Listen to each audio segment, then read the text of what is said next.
Hello everyone, welcome back to my channel Lily's kitchen. আজ আমি আপনাদের দেখাবো টমেটোর চাটনির রেসিপি। ভিডিওটি পুরো শেষ অবধি দেখবেন।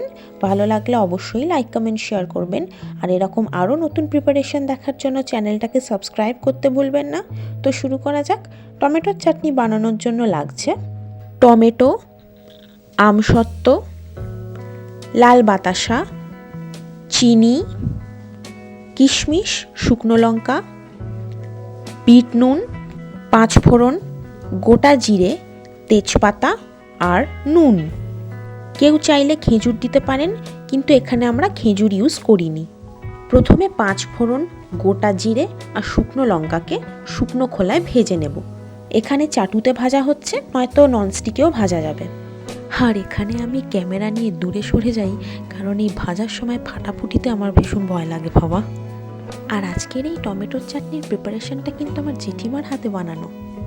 আর জেঠিমা টমেটোর চাটনি করলেই সঙ্গে সঙ্গে তার রান্নাঘরে আমি দৌড় দিই।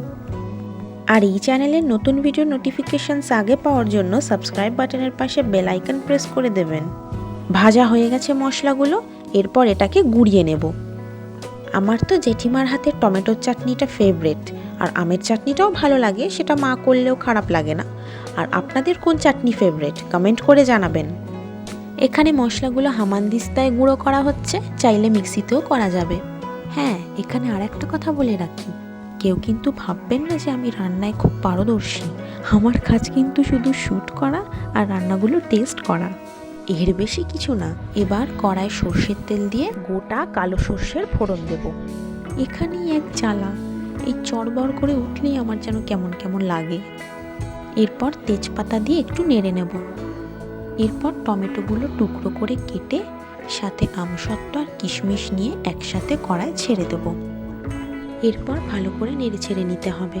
আমার মাও টমেটোর চাটনিটা করে, কিন্তু জেঠিমার হাতের মতো টেস্ট হয় না। একদিন ভাবছি দুজনের মধ্যে কম্পিটিশন করাবো, কে বেশি ভালো টমেটোর চাটনি বানাতে পারে। আস্তে আস্তে নাড়তে থাকবো, যতক্ষণ না টমেটো থেকে জল বেরোচ্ছে ততক্ষণ একটু ভালো করে নেড়ে যেতে হবে। টমেটোগুলো সেদ্ধ হয়ে গেলেই তার থেকে একটু করে জল বেরোতে শুরু হবে। এক্ষেত্রে এক্সট্রা জল দেওয়ার দরকার নেই। এবার একটু ফুটতে থাকলেই তাতে চিনি দিয়ে দেবো। চিনিটা একটু বেশি করে দিতে হবে, যেহেতু চাটনি। এবারে আস্তে আস্তে কালারটা চেঞ্জ হতে শুরু করবে, খুব সুন্দর লাগে কিন্তু তখন। এবারে লাল বাতাসা দেব। এখানে আমরা চিনি আর লাল বাতাসা 50-50 ইউজ করছি। আপনারা চাইলে শুধু লাল বাতাসা বা শুধু চিনিও ইউজ করতে পারেন। কেউ চাইলে সাদা বাতাসাও দিতে পারেন, সেক্ষেত্রে চিনি ইউজ করার দরকারই নেই। এবার চিনি আর বাতাসাগুলো যাতে তাড়াতাড়ি গলে যায়, তার জন্য আরেকটু ভালো করে নেড়ে চেড়ে নিতে হবে।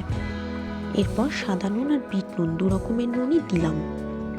আপনারা চাইলে যে কোনো 1 রকমের নুনও ব্যবহার করতে পারেন। খেয়াল রাখতে হবে বাতাসাগুলো যেন ভালো করে গলে যায়।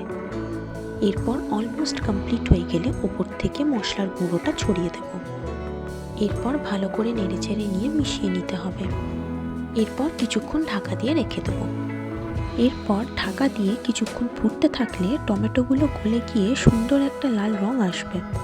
দেখুন, রেডি টু সার্ভ আমাদের টমেটোর চাটনি। খুব সুন্দর গন্ধ বেরিয়েছে কিন্তু। শীতের দুপুরে ভাতের শেষ পাতে টমেটোর চাটনি না থাকলে যেন বাঙালিদের খাওয়া জমে না, তাই না? কেমন লাগলো আজকের এই রেসিপি আপনাদের? আশা করি ভালো লেগেছে। ট্রাই করে কমেন্টে অবশ্যই জানাবেন। Thanks for watching. দেখা হবে আবার পরের ভিডিওতে। বাই।